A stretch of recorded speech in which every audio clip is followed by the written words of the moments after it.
Addiction is not just a lack of willpower. It's a complex brain disorder involving enzymes, neurotransmitters, and proteins. In this video, we'll explore how drugs and alcohol impact the brain's chemistry and why recovery is both challenging and achievable. Neurotransmitters like dopamine, gamma-aminobutyric acid, also known as GABA, and serotonin play a critical role in addiction. For instance, drugs like cocaine and alcohol overstimulate dopamine, creating euphoria. Over time, this rewires the brain, reducing dopamine receptor sensitivity and leading to dependence. Enzymes like alcohol dehydrogenase or ADH and cytochrome P450 metabolize substances. For alcohol, ADH converts ethanol into acetaldehyde, a toxic byproduct that contributes to hangovers and liver damage. Chronic use induces these enzymes, increasing tolerance and altering drug interactions. A 2020 study published in Addiction Biology found that enzyme induction from chronic alcohol use increases the risk of liver damage by 30%.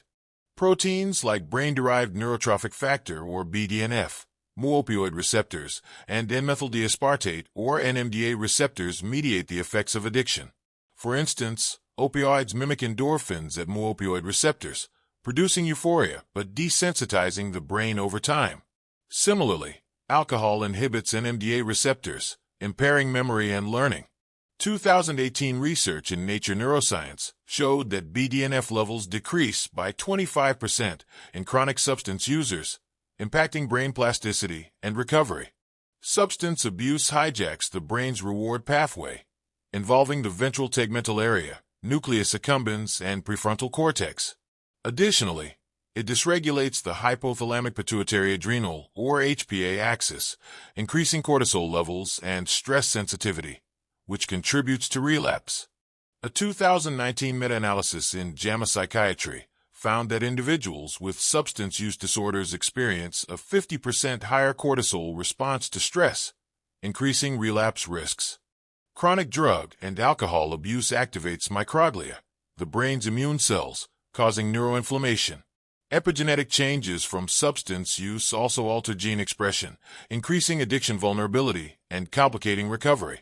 According to a 2020 study in Frontiers in Neuroscience, chronic alcohol use increases neuroinflammation markers by 60%, contributing to cognitive decline. Understanding the brain's chemistry is key to recovery, but the path can feel overwhelming even with all the science. That's where the wisdom of AA's Big Book reminds us. God could and would if he were sought. Recovery isn't just a matter of science. It's also about finding a higher power, however you define it. With research, support, and spiritual guidance, recovery isn't just possible, it's transformative. Thank you for watching. If you learned something new today, don't forget to like, comment, and subscribe. Share this video to spread awareness about the science of addiction and recovery. See you next time.